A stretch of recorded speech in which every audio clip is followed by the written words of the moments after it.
Guys, gagawa kami ng melon dessert. Ito yung ingredients. Condensed milk, all-purpose cream, at isang hiniwa ko ng ganyan, at isang shredded, at ito yung sago na maliliit.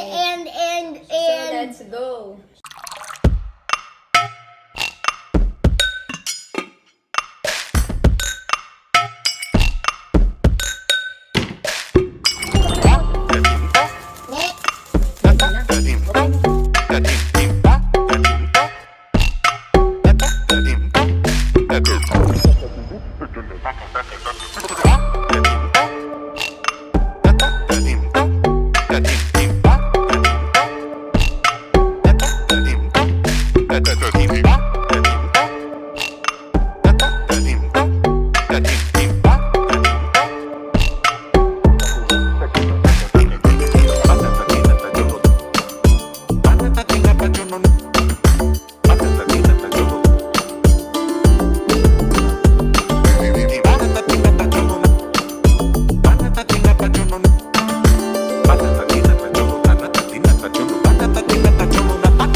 Tadimta.